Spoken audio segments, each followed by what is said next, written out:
In 1913, the government held a 50th anniversary reunion at Gettysburg. It lasted 3 days. Thousands of survivors bivouacked on the old battlefield, swapping stories, looking up old comrades.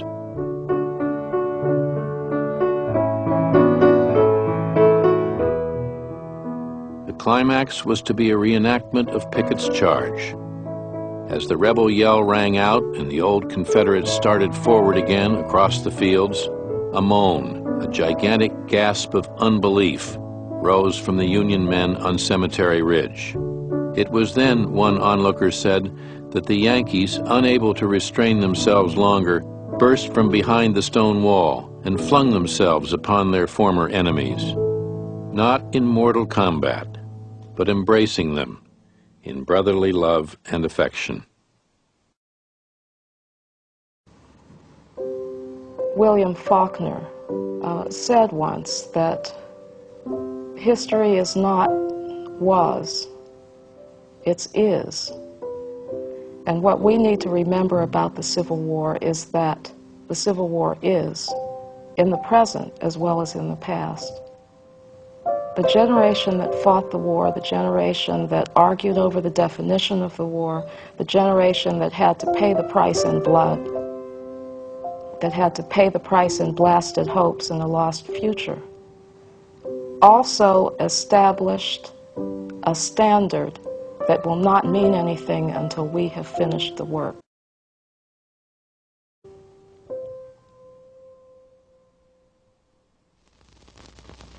We're camping tonight on the old campground. Give us a song to cheer our weary hearts.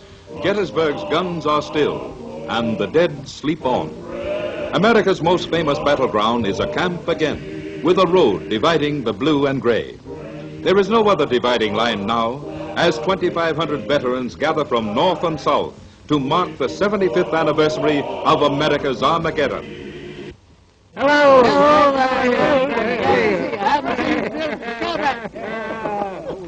All right.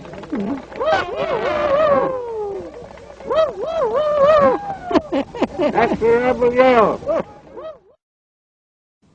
We think that we are a wholly superior people.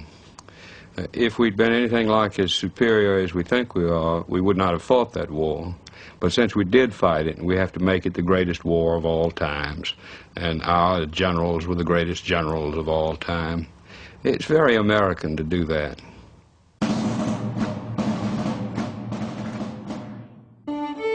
Who knows, he asked as his narrative drew toward its close, but it may be given to us after this life to meet again in the old quarters, to play chess and draughts, to get up soon to answer the morning roll call, to fall in at the tap of the drum for drill and dress parade, and again to hastily don our war gear while the monotonous patter of the long roll summons to battle. Who knows, but again the old flags, ragged and torn, snapping in the wind, may face each other and flutter, pursuing and pursued, while the cries of victory fill a summer day. And after the battle, then the slain and wounded will arise, and all will meet together under the two flags, all sound and well, and there will be talking and laughter and cheers, and all will say, did it not seem real? Was it not as in the old days?